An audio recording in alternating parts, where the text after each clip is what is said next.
If you're a driven, active person who wants to reach and pursue a higher quality life with some ambition, then guess what? This podcast is for you. This is the Driven Athlete Podcast. What's up, y'all? It's your man, Dr. Kyle. Welcome back to the Driven Athlete Podcast. We got a special guest, Taylor Rapp, with us, NFL defensive back with the Rams previously, and then with the Bills most recently. Yeah. Thanks for coming in, man. I know you're a busy dude. Yeah, of course. I'm happy to join. Excited for this conversation. So you were with the Bills the past couple seasons. Yeah. Recently a free agent. Yeah. And now talking to teams and stuff. Mm-hmm. We got in contact because of your knee, right? Yeah. And where are you from originally? Tell people where you're from. Yeah. So a long way from here, really across the country, West Coast. Grew up in Washington State, in a small town. Basically, super, super north in Washington, almost right at the Canadian border, 20 minutes from the Canadian border, a small town called Bellingham. Grew up there. I was born in Atlanta, moved to Washington when I was 3, so I really don't remember Atlanta at all. But I guess I can consider myself a Southern boy. All right, I was born a Southern boy, but really don't remember it. But grew up basically my whole life in Washington State. Cool. Crazy, because that's like an absolute catty corner from where we are here. Exactly. Like absolute opposite ends of the United States. I'm literally about to do this move. We're gonna spend a summer up in Washington. Both my wife's and I families are both up there, so we're about to do this next week. So it's gonna be a long trip. Yeah, and you'll be up there for like 3 months. Yeah, 2 months. At least. Yeah. That's cool. Yeah. But being closer to family, it's gonna be way more manageable. Like the weather will be nicer up there, right, in the summer. Yeah, it's blazing hot. Exactly. All right, so you grew up in Washington. You played football growing up. Like when did you start playing football? I would say probably flag football. That's usually the first organized sport or football. I would say probably 5 or 6 years old. Okay, yeah. Started running around throwing the football, flag football, 5 or 6 years old. Kind of did all the other sports too, soccer, baseball, basketball. Kind of narrowed it down to baseball and football. After I guess maybe elementary school, middle school. Okay. Yeah. And then did you play baseball in high school as well? Or just football? No. So it's funny stories. Baseball was my first love. I love baseball. Baseball was like my baby. And then I think one summer, actually before high school, my 8th grade summer, I was on a very competitive travel ball league squad, and I'm sure down here in Southern Florida, just how competitive baseball gets and travel ball gets. And super competitive. Super competitive. Yeah. And so we were traveling all over the West Coast, tournaments every weekend, playing. I think I played 70, 80 games that summer. And just, how slow the game of baseball can be. Yeah. It was tough to, you strike out, you have a bad at bat, and, you got to go sit out in the field for 2 or 3 more innings until you get another chance. Yeah. And, it's to be good at baseball, you got to, 3 out of 10 times, you hit 300. That's a great batting average. And, that just frustrated me. The pace of the game, frustrated me. And just that summer, really, I got really burnt out. And ended up just, deciding to kind of narrow it really down to football. Like I love football, like love running around, like love hitting people, love the physical, aspects of the game. And like, you can miss a tackle, but 30 seconds you line up and you get another play, you get another chance. Like it's, I think the pace of the game, the physicality, like I said, just kind of matched my personality and matched like my passion, and really, really developed like a love for the game at that point, and really kind of threw all cards in to really develop and try to pursue playing college football. Awesome. Yeah. I totally agree with you with the baseball. Like I grew up playing baseball as well. Like, oh my gosh, but have a bad at bat. And he's like, I got to wait like at least 2 innings until I get another chance. And then I have to wait, and I get one shot, and then you go wait another 2 innings. Right. Whereas like football, and you get frustrated, where football, you mess up or like something happens or whatever.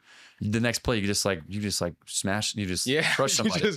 You crush somebody and then it just immediately goes away. And you're good. There, yeah. And you just keep playing, Yeah.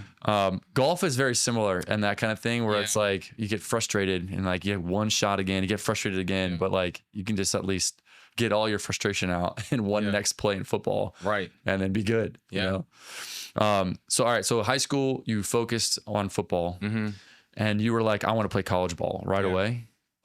Yeah, I mean, I think I knew obviously in middle school as, you kind of like the separation of competitive, I guess your sports, you see your level of competition, you kind of start to separate in middle school, I would say.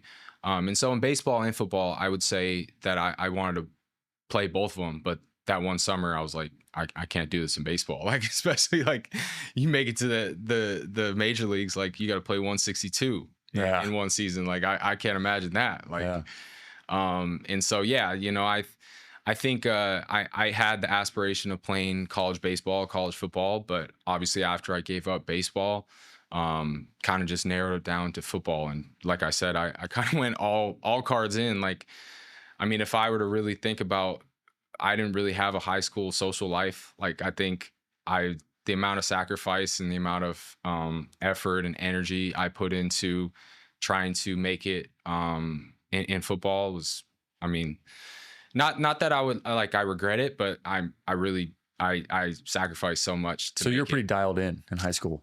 Yeah, I would say so. I feel like that's pretty rare. Like, cause I mean, like a 15-year-old kid being like super focused and dialed in. I think that's a rare thing, Yeah, I mean, I think it was various reasons. I think I think just seeing my older brother, he was 3 years grade wise, 2.5 years older than me, and we both growing up, we played baseball and football. We actually that summer we actually quit baseball. He was in high school. We quit baseball. He was going into a senior year. He was already like, this is crazy because he was already getting calls from scouts and stuff, and he already had a scholarship to Washington State University to play baseball.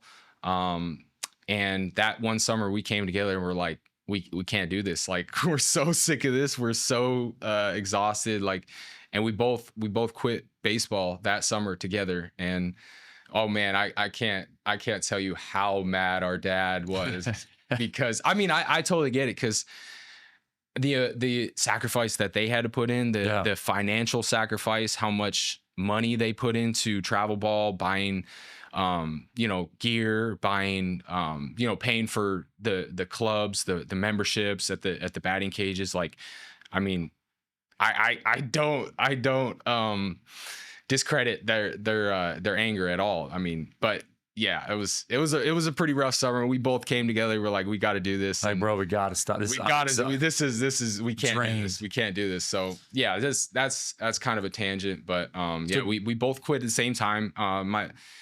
Long story short, seeing my brother, he really tried to pursue football at the same time I did. But you already know, like, recruiting wise, you have to really start, basically freshman year of high school. Like, if you're not getting recruited by your sophomore year, you're already behind, right? So I think he was a little late, and me seeing that kind of was like a eye opener. And like, I always say, like, if the roles were reversed and his body was in my body, but I was the older one, he would be in my position today. But just because he kind of started the process a little late, I think he caught the short end of the stick. So he was good at football too. He was great at football. He was a great athlete. Like, honestly, he was as good as an athlete as me, if not better.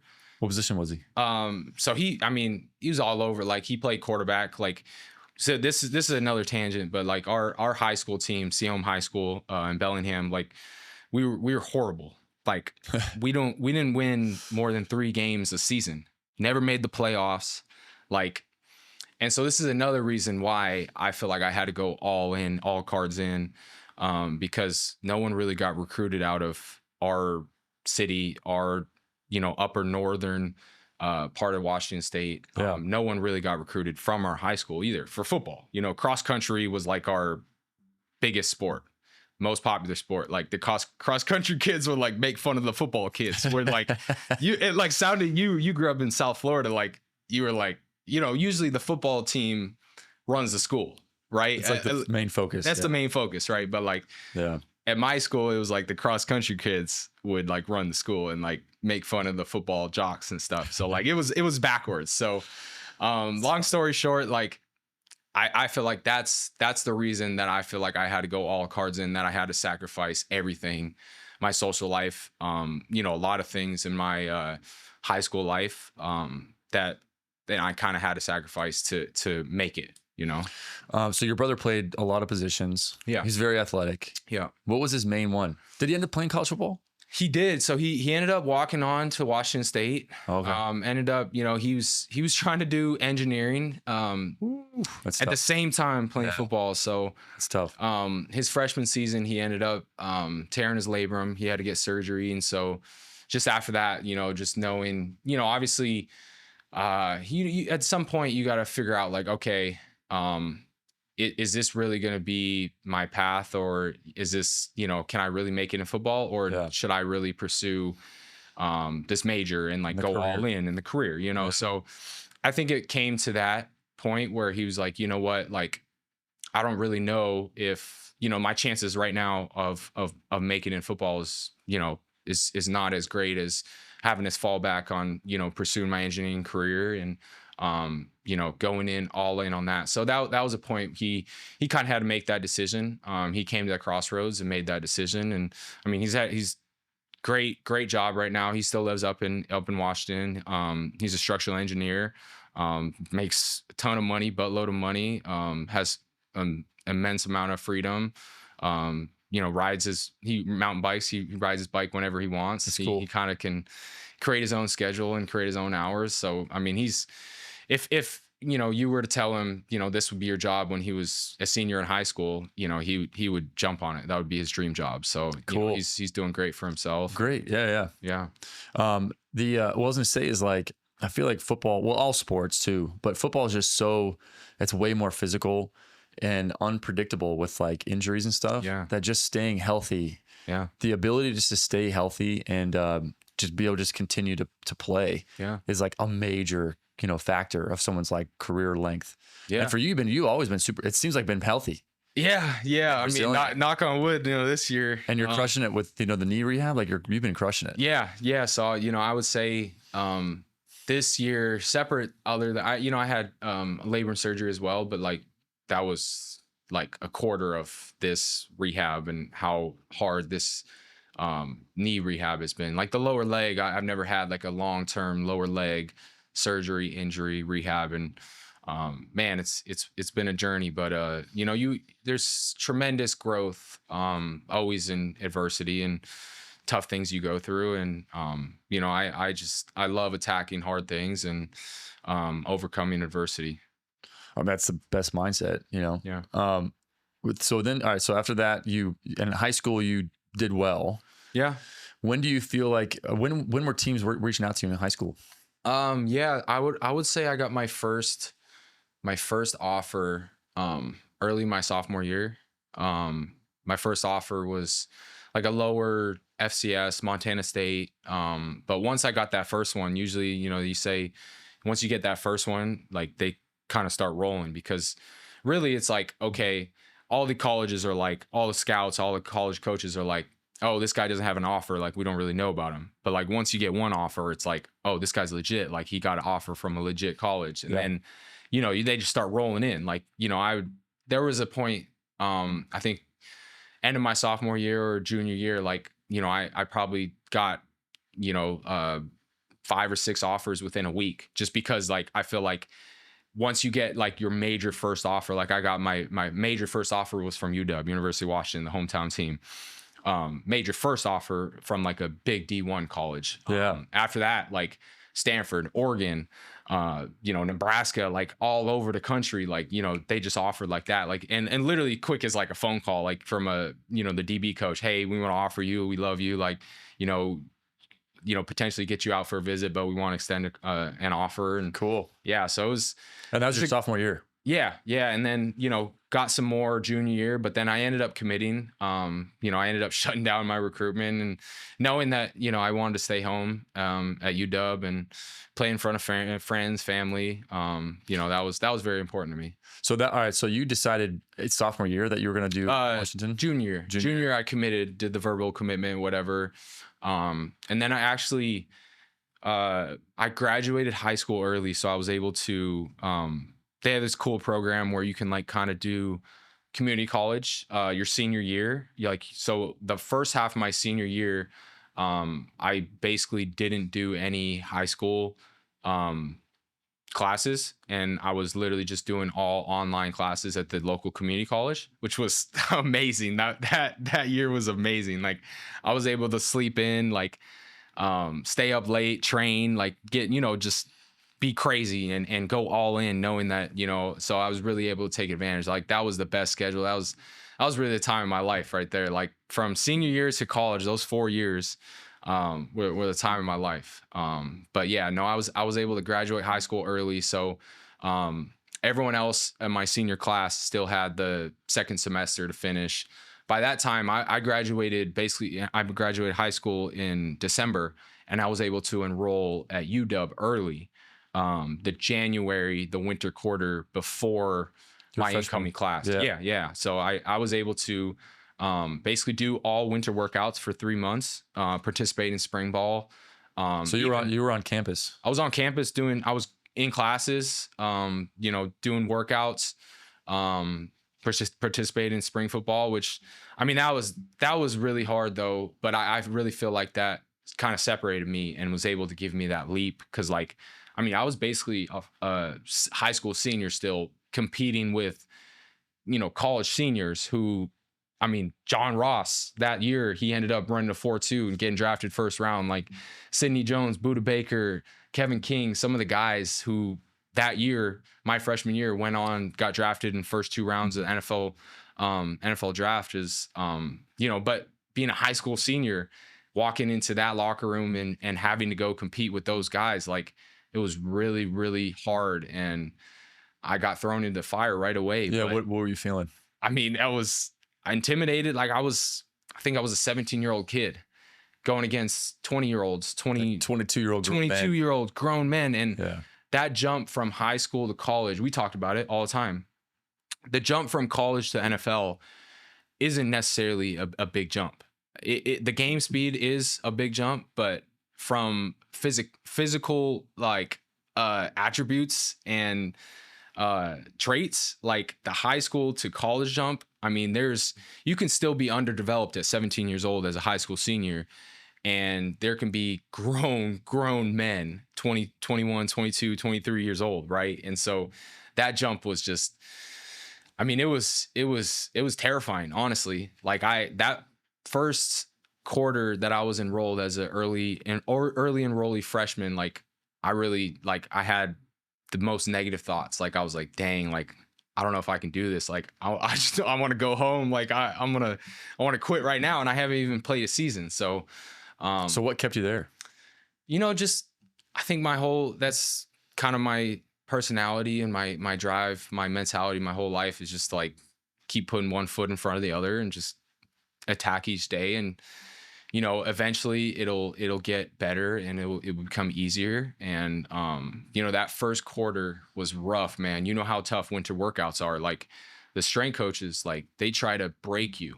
And as a college strength coach, I still remember Tim Saha, like that was my head strength coach. Like he would just try to break everyone. And like seeing an early enrollee and freshman, he's still supposed to be a senior in high school. Like he thinks he's the shit, right? Like, you're like, I promise I don't think that. Right. So man, it was some really long days, really long nights, man. But, got through it. And I don't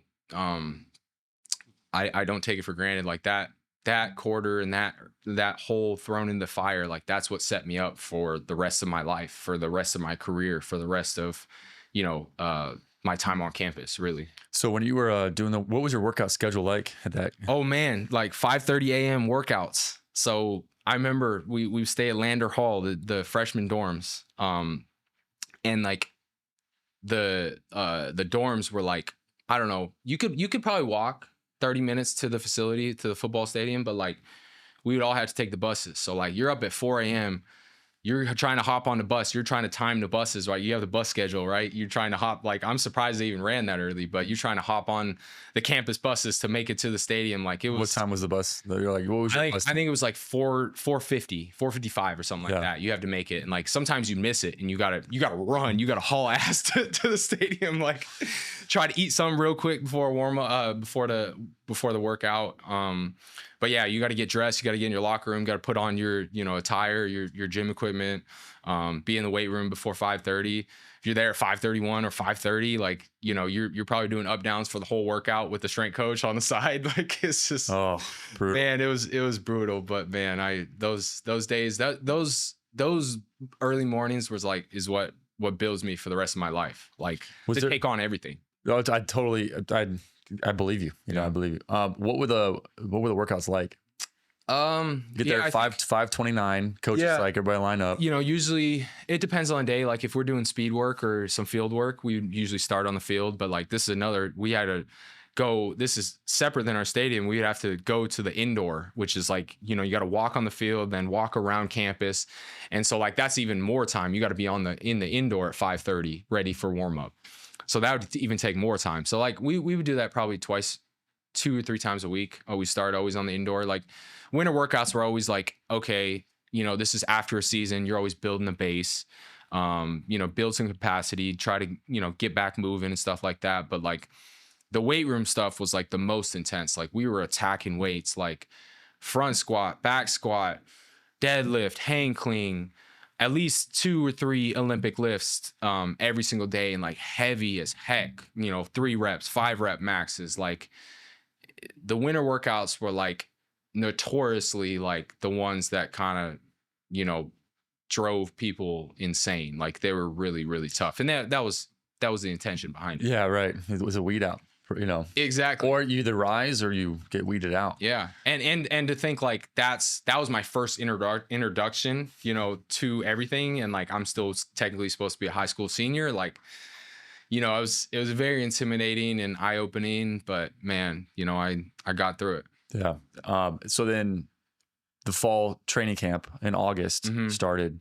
So you already had you felt more comfortable. Oh yeah. Cause you were used to the campus, the schedule, the coaches and stuff. You had you put some pads on for spring ball. Yeah. You were competing. So then fall camp came around and you felt more just prepared. And yeah, I basically, I didn't have a full season under my belt, like a fall season, but like I basically had a full spring football, a full, 2 quarters of workouts on campus. Like you said, you get to know your teammates. You get to learn the system, the defensive scheme, all the plays and stuff like that. So like you're just light years ahead of your class coming in, because they really come in that summer. They have a whole onboarding summer program for 6 weeks before fall camp. So like what, June?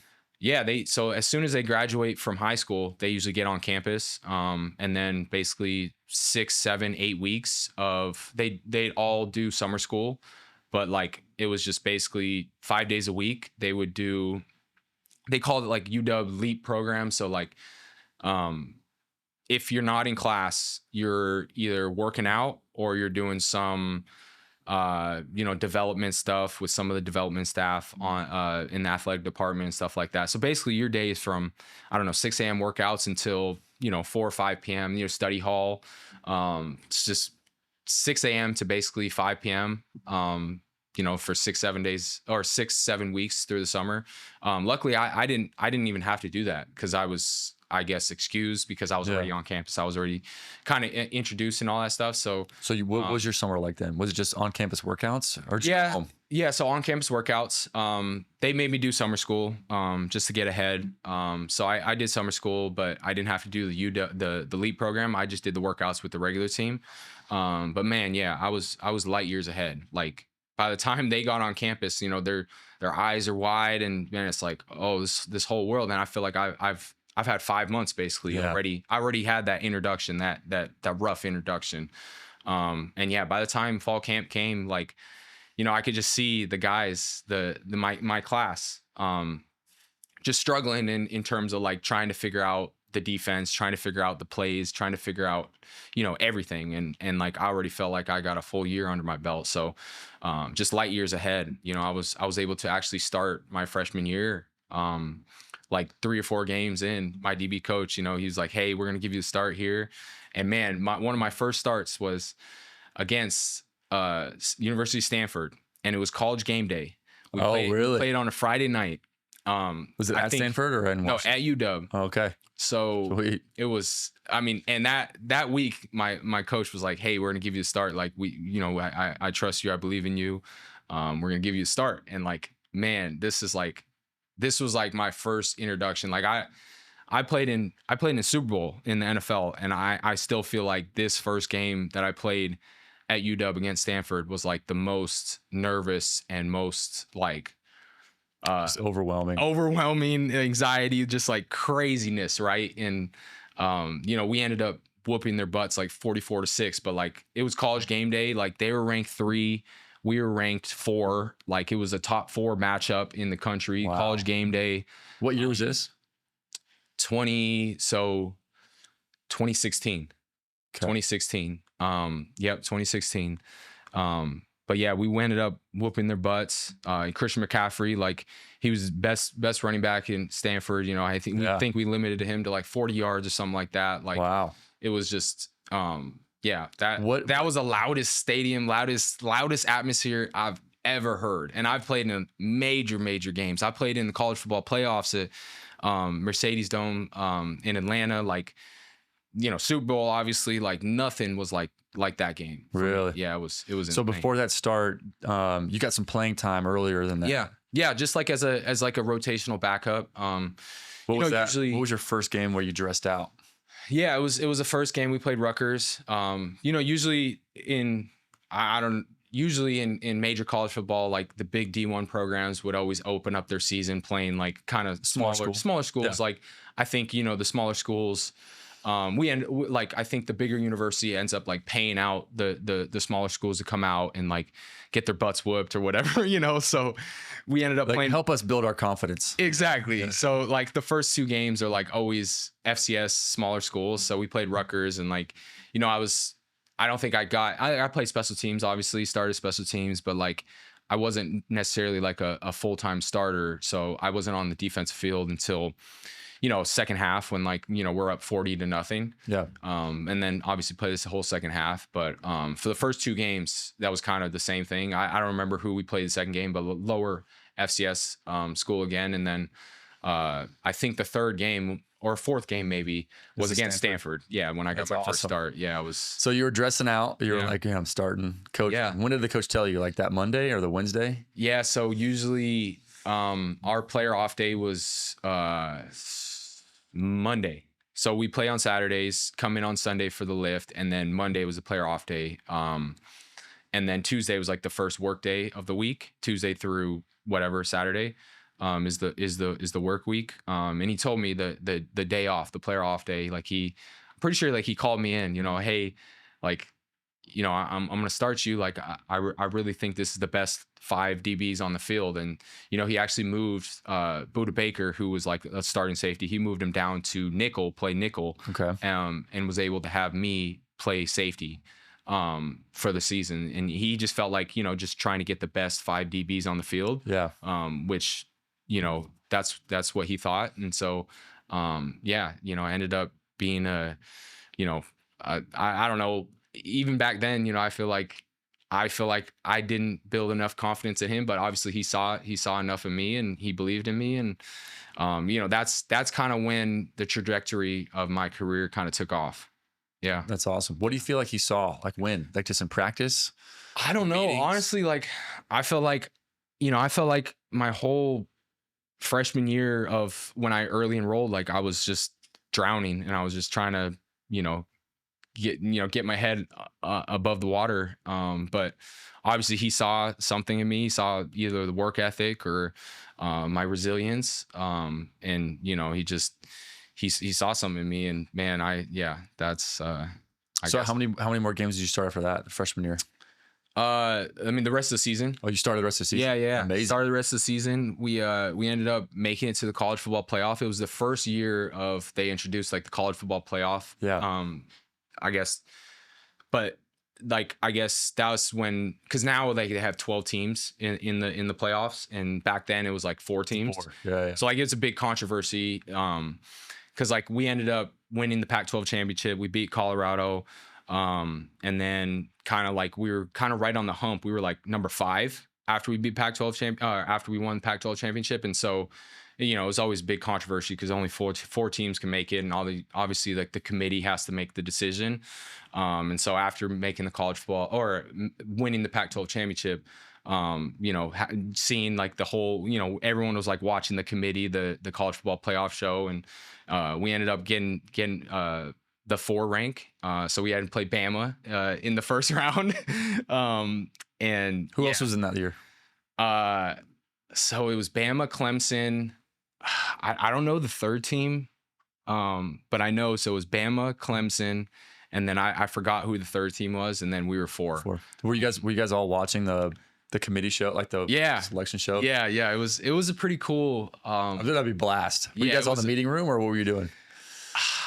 I don't even know. I honestly think we weren't even together as a team. I think we were all just kind of watching, because it was during our like bowl, I guess, like December, because like we already got out of school for winter quarters and stuff, and everyone's kind of on winter break. Yeah.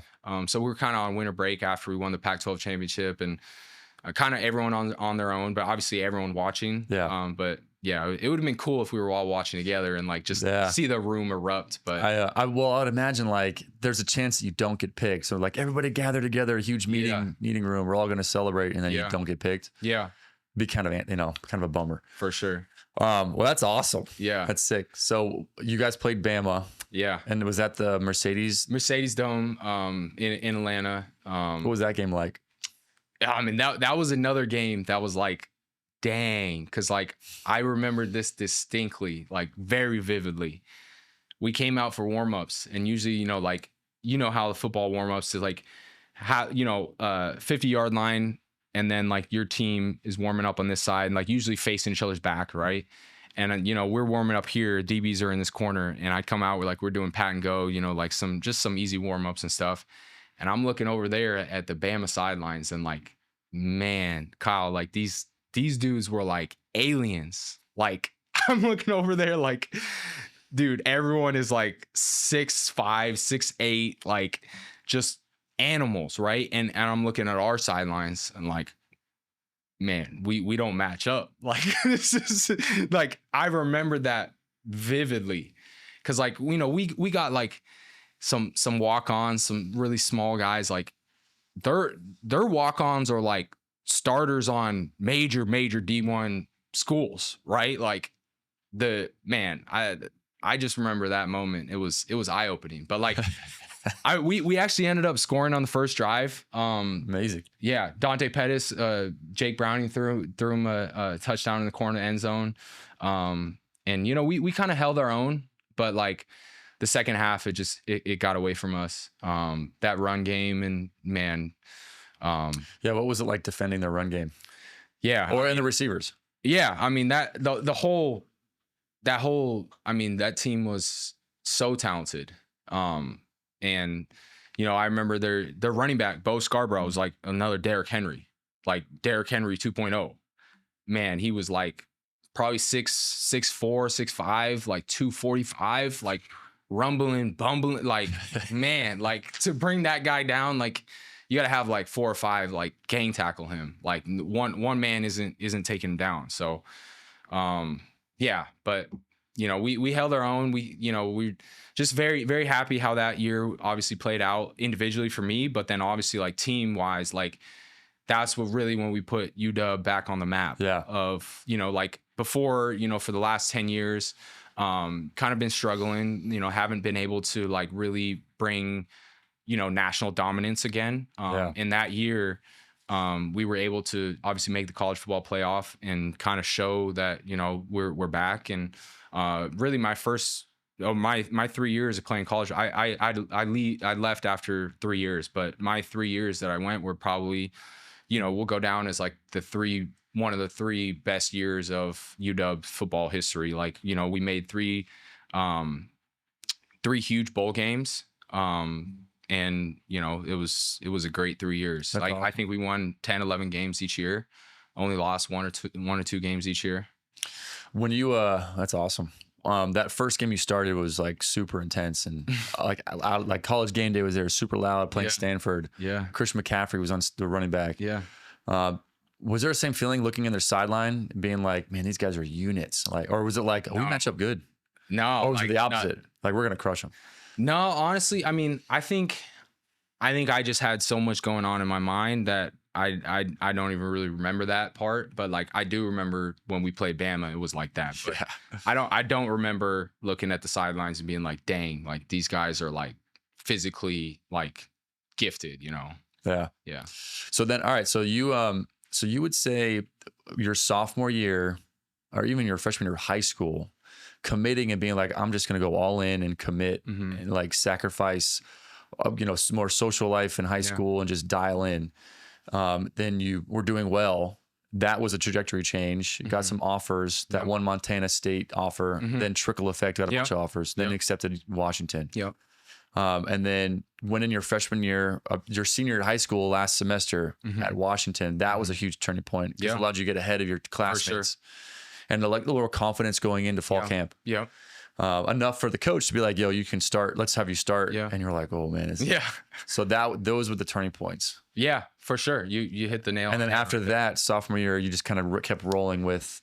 Yeah. I mean, I think after my freshman year, like, I mean, not to like boast, but like I like led our whole team in interceptions. I had 4 interceptions that year. Like I had 2 interceptions in a huge game against SC. Had 2 interceptions in Pac-12 championship. I won Pac-12 like freshman of the year. Wow. Like I won the MVP of that Pac-12 championship game.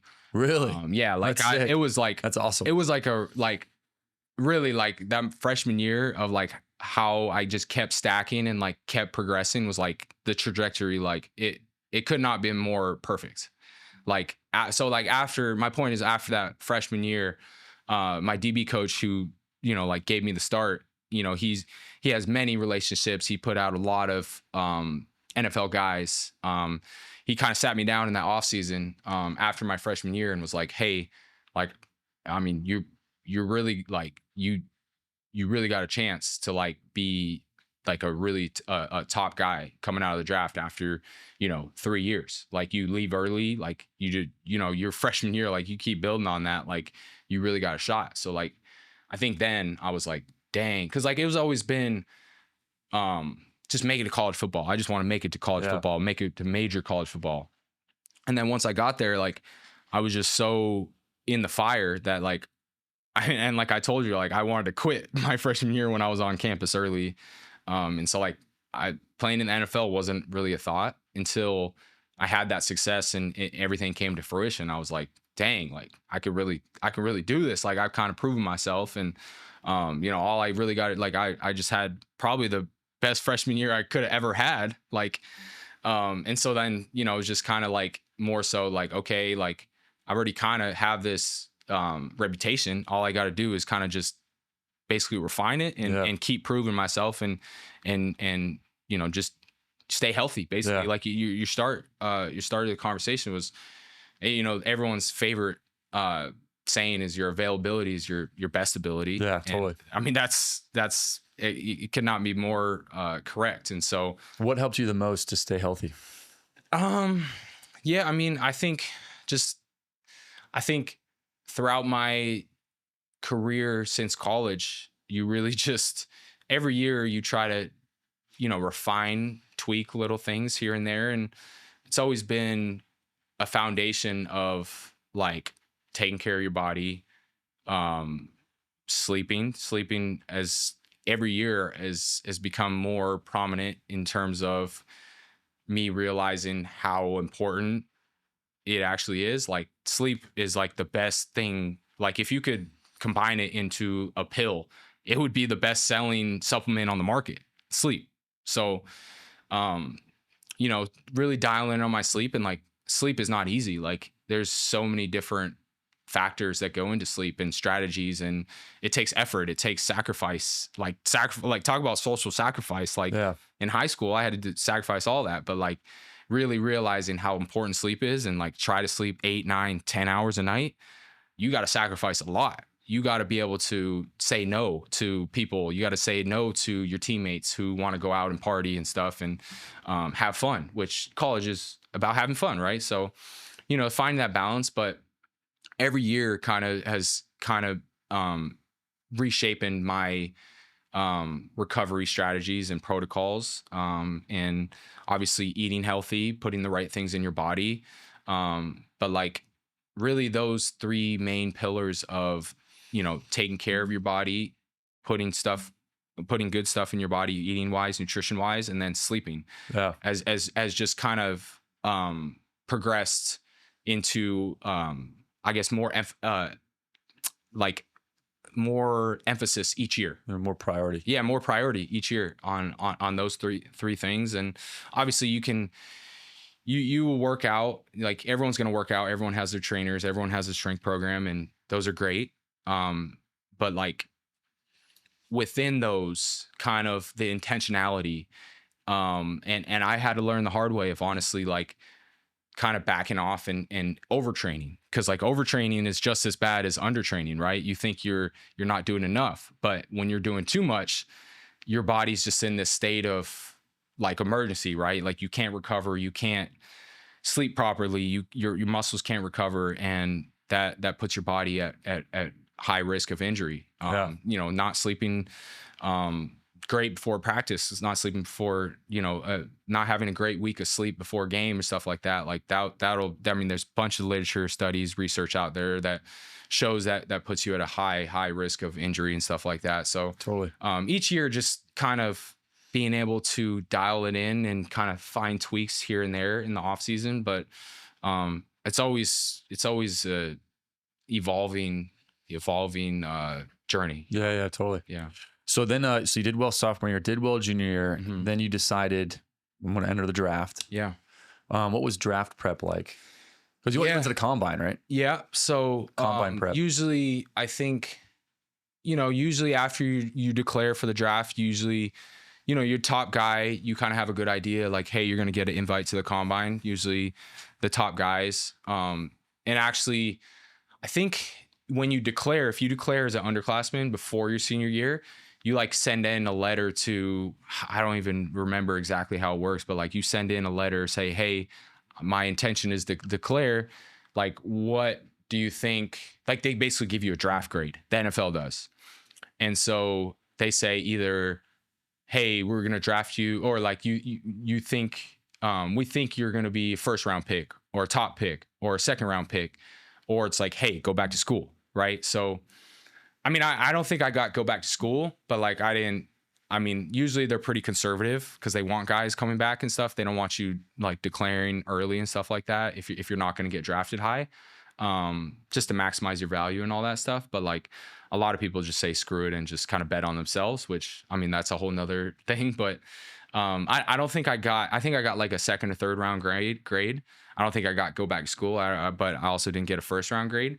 But like, there's, you hire agent after you declare and stuff. And, the agent has a lot of connections. My DB coach had a lot of connections through the league and NFL coaches and scouts and stuff. And so kind of just through, word of mouth and stuff like that, like, hey, we think you're going to be first round or top 2 rounds, at least, top, 60 pick or something like that, top 50 pick. So kind of after my junior year, I kind of had that idea of like, hey, you're going to be a top 50 pick. Like, you got a good chance to actually go in the first round.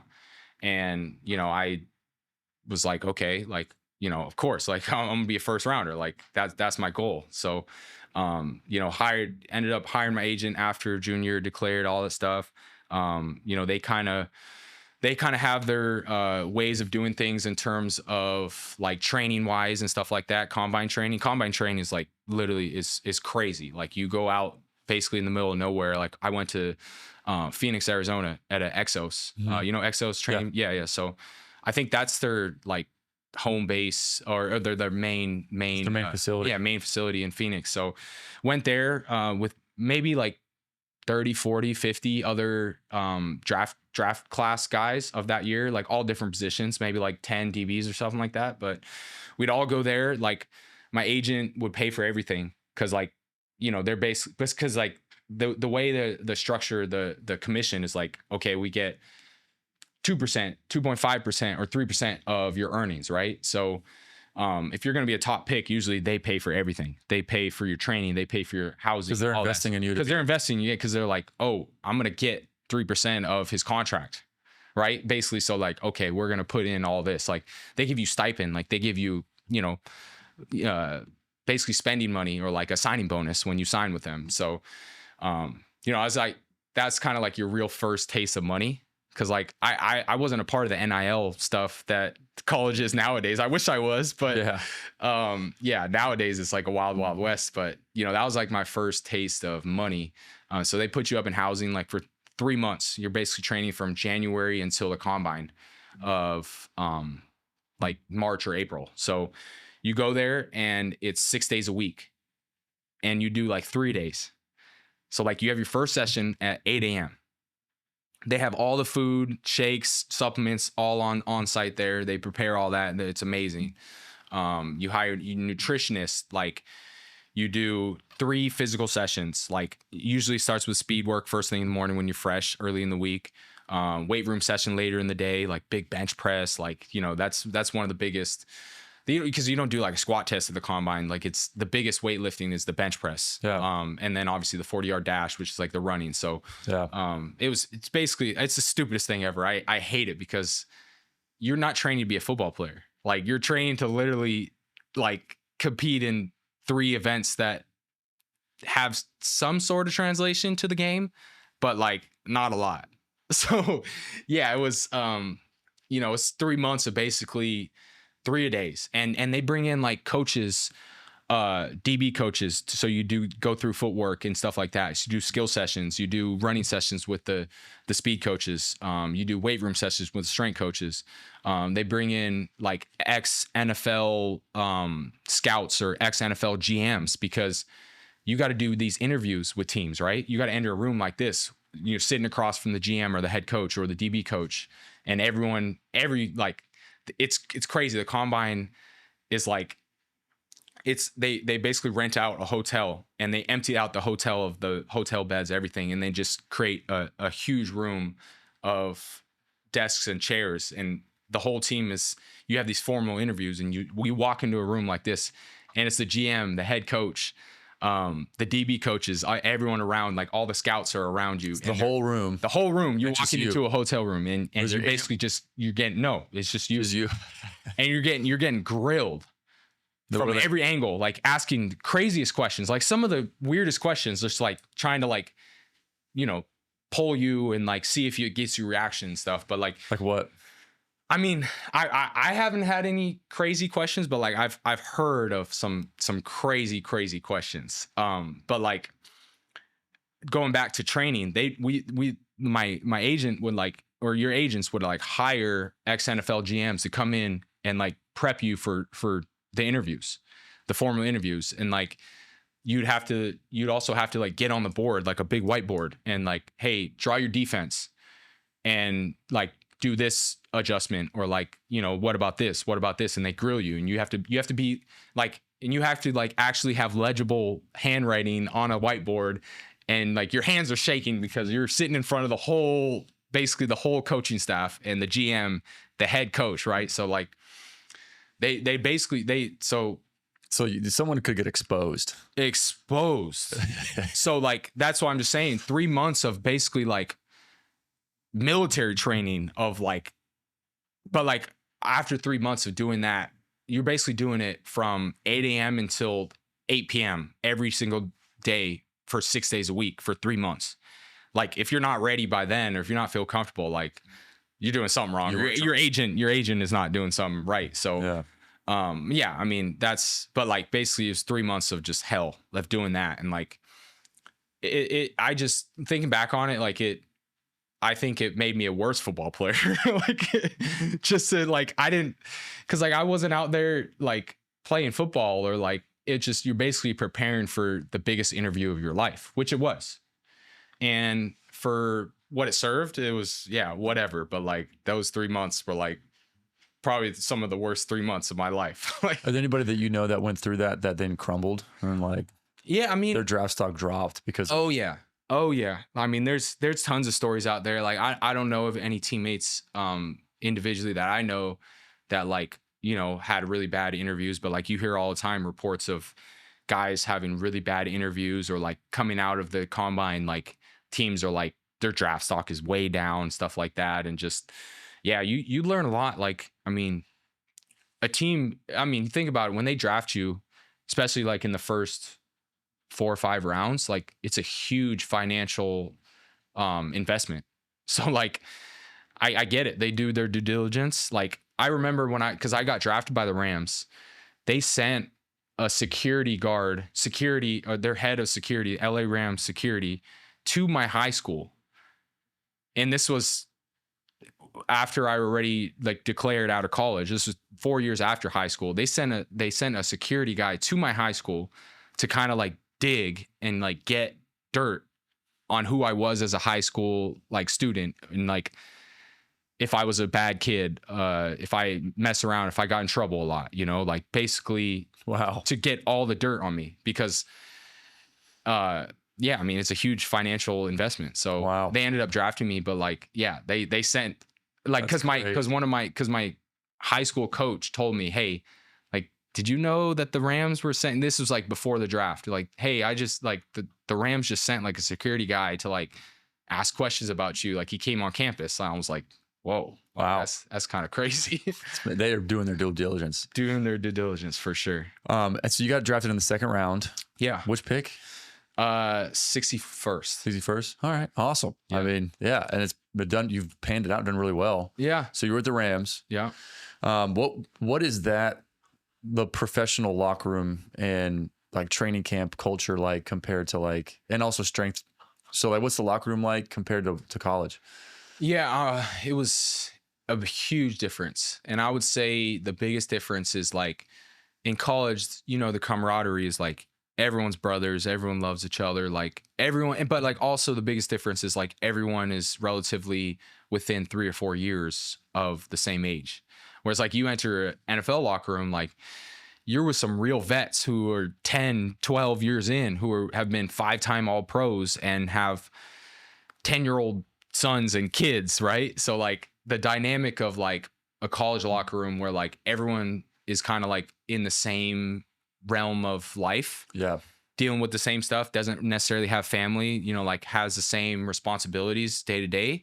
Everyone's obviously has different backgrounds and stuff, and has different troubles and stuff, but like, you enter an NFL locker room, it's very complex, because, you know, your leader of your position group can be a 35-year-old with 4 kids, and they don't want to go to dinner, or they don't want to hang out outside of the football facility because they got to go home and be a dad. Yeah. Right. So I think that's the biggest difference that I learned. But like, I mean, I think with the complexity, it adds a whole different, like, I don't know, good layers and fun things, you know, because you get to learn from guys who are 10 years in, who have, you know, you aspire to play 10 years, yeah, and have the career that they have. So being able to pick their brains on, hey, like, how did you make it that far? Or like, you know, what is your routine? Like, and just be able to like, kind of just pick their brains on like everything they do, because are they pretty open to that conversation? Or are they like, you know, like, I got work to do, leave me alone? Yeah. I mean, I would say everyone's different, but like, the majority of guys I dealt with were great. I mean, I came in as a rookie, and Eric Weddle, who's an all-time great safety, he'll probably go down in the Hall of Fame. He was like the vet guy at safety. and he took me under his wing right away. Like he, you know, because like you hear stories of like older guys who are like kind of on the back end of their career, and like their production, their play has kind of declined. And obviously you draft younger guys at your position. It's like, well, read between the lines, like they're kind of here to replace you. Yeah. So like that dynamic can kind of get tricky because some older guys are not receptive and not really ready for that, for their career to kind of take over and like kind of hand it over to the young guys. And so that can kind of get a little tricky, but like I said, I mean, Eric was great to me. I've had great vets in my room on my teams, and just learning from them, being able to see how they do things and, you know, steal things that they do and kind of add them to your routine and see if they work. Like, you know, not everyone's routine is going to work for everyone else. Right. Yeah. So, you know, kind of just seeing what works for you, kind of testing them out and kind of just saying, hey, I can use this, or, hey, like that's not really going to work for me. But like just being able to see a guy who has had so much success through the years that you aspire to have that career is like, man, they're doing something right. So like you try to take try to take as much as you can from them, you know? What's some things that Eric said? Yeah. I mean, I think just the routine was probably one of his biggest things, that like he was like such a psycho in terms of doing his routine every single day, and like going through the process of taking care of your body and everything that his older self had to do in terms of getting ready for practice, after practice. Like he would ice tub.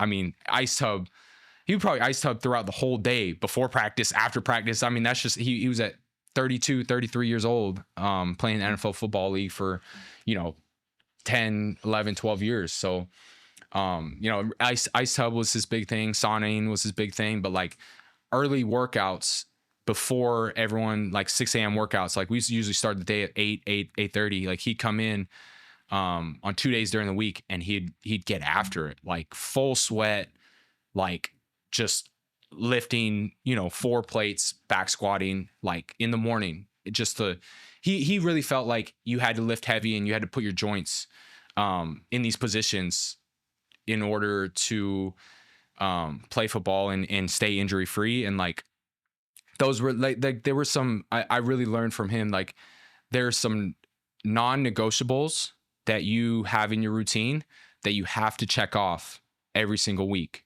or every single day. And there's a lot of fluff that everyone tries to add to the routine that's just like, it's fancy and nice, but like really how much are you just like throughout the years of just like extra fluff of like, hey, do I really need to be doing this extra workout or extra exercise? Or hey, these are my huge main pillars and my 4 major non-negotiables that I need to hit today. I'm going to attack these and then I'm going to move on. Cause like when you start adding extra fluff, it's like you start getting into all the details and then like your time gets wasted. Yeah, it just clouds everything. Right. So the biggest thing I learned from him was just like creating a routine that works for you. And like I said, not everyone's routine is going to work for so non-negotiable checklist.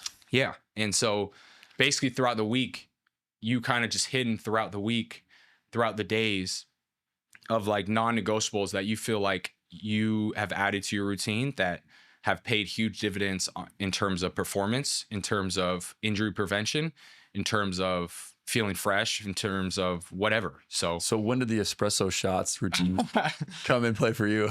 Oh man, I would say probably more prevalent since I became a dad, but man, no, I probably started drinking coffee when I got into the NFL. I really never drank it in college or even high school. Like I remember my parents, they had a very expensive espresso machine. They're huge coffee snobs. And so I never really drank it, but I think. And you said you've developed into more of a coffee snob. Yeah, definitely. You know, I love my coffee. I love testing out different beans and stuff and grinding different beans, pulling different, you know, espresso shots and stuff and making different drinks and stuff. I mean, I enjoy a good cup of coffee too. Oh yeah. You know? Yeah, man. It's game changing. Like, and I mean, you know, you're a dad of 3 now. And so, you know, like I'm sure you're very caffeinated up during the days. And, you know, when you need an extra pick me up, you know, nothing hits like an espresso. So, you know, I've had my fair share of espressos over the past year. What NFL game day compared to college game day of intensity and stuff? What's the comparison? Yeah, I would say nothing's like a college environment. Like I will stand on this bridge all day. Like I think my days at Montlake is like where, you know, that's what the I guess the area of the stadium at UW was. But like just 80,000 fans. Like in that Stanford game, like I was talking about my first start my freshman year, like I really don't remember an environment or like a single game atmosphere ever like that. And like it could have been just because obviously I was a 17-year-old kid and my eyes were wider than, you know, but wait, when did you turn 18? I guess I was 18 because I turned 18 December of my senior year. So you yeah, I guess I was. So you're 18 and a half. Yeah. But okay, you just turned 18 though for that first January. Yeah. So all right, so college just felt more intense. Yeah, I mean, I would just say, I don't know, maybe like the fans are just more into it, more passionate than NFL fans. But like, I mean, not to say like NFL games. I've been a part of amazing NFL atmospheres and stadiums and stuff like that. Like some of my favorite stadiums to play in like Kansas City, like they have this crazy chant before the kickoff. Like I still remember it's like one of the coolest probably traditions ever. Playing at Green Bay, that historic Lambeau Field, playing in the snow there, like against Aaron Rodgers. Like, man, like I've had some amazing. What was that experience like? Amazing. I mean, I got an interception off of Aaron Rodgers that game at Lambeau Field, like that. I mean, I got an interception off Patrick Mahomes. Like, you know, I've been able to say I've had like some. I mean, those guys are obviously Hall of Fame gold jackets. Like, go down as the all time, and like being able to say you got an interception off them, and like those historic fields atmospheres, like it's pretty amazing when you look back on it. How do y'all stay warm at Lambeau Field? It's a good question. Because a lot of guys don't wear any sleeves. Yeah, I mean, I never wore sleeves. I've been a huge believer in not really wearing sleeves. So like they have this like, I don't even know, like, you know, when they have like wind chill, you know, like I learned this from like some vets in my first cold game. Like it's not Vaseline, but like you throw on like some, I don't even know what it's like called, but like it's like in this white bottle. It's like a cream? Yeah, it's like a cream. And like you throw it on your skin and it's like supposed to insulate your skin. And it does an incredible job. Like, interesting. And so guys in the locker room before they go out for warm-ups, so like all lathering each other. Like it's just so funny. Like, oh, that's funny. Yeah. So do you remember your first NFL game? I do. Yeah, it was you know, I wasn't in starting role, but I was playing like dime. So I'm coming on like third down and like I got probably like 30-40 snaps that game. We played out in Carolina against the Panthers. We won that game, but yeah, that was my first taste of NFL football. You know, so it's always good to not, I guess, be like thrown into the fire and start like game one. Yeah. But like some situations you have to, like if you drafted, you know, first round, like you kind of have to, like that's the investment that they make. But luckily I'm fortunate enough in my situation, like they had 2 starting safeties, John Johnson and Eric Weddle. And they kind of had a plan for me to come in on passing downs, third downs, second and long and stuff and play dime, which was great. But actually similar to my freshman year, I ended up starting after game 5 of my rookie season for the rest of the season. The other safety, John Johnson, JJ, he ended up hurting his shoulder, got surgery.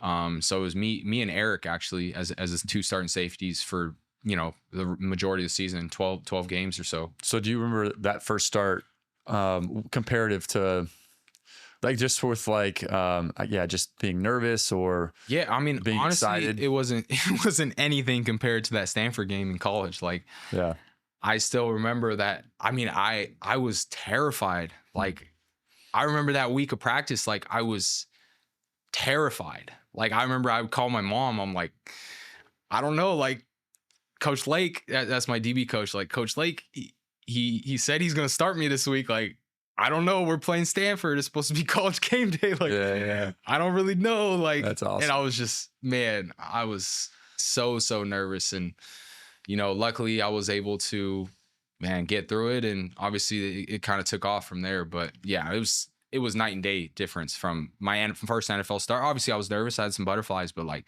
nothing like that Stanford game. What's the game like in the NFL compared to college? Yeah. In what sort of aspect are you asking? Like difference, like speed, strength? Yeah, I mean, the speed of the game is collisions. Yeah, physicality and speed of the game, huge difference.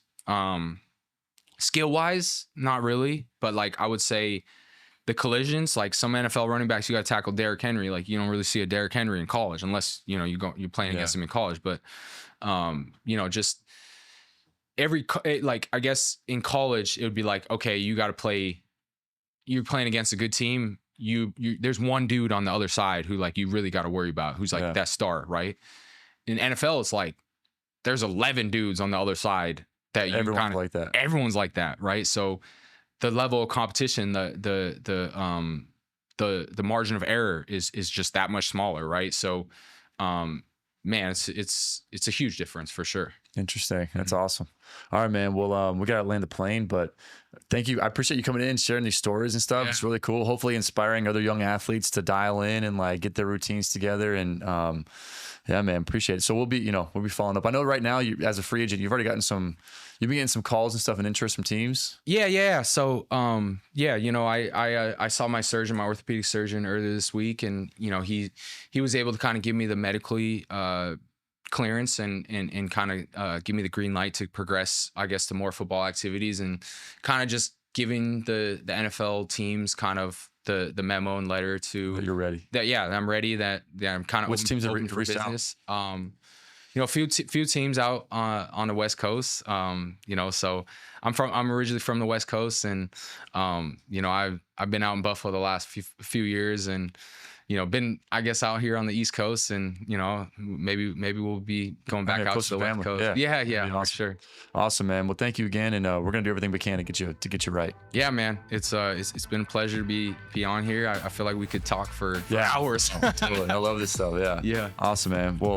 Well, yeah, man. The best of luck, and we're gonna keep working with you for sure, man. If you have any questions or anything, don't hesitate to reach out. You can always reach out to us on our phone number, our website, Instagram, whatever. If you have any questions or comments, or issues that you want more answers on, and we'll catch you next time.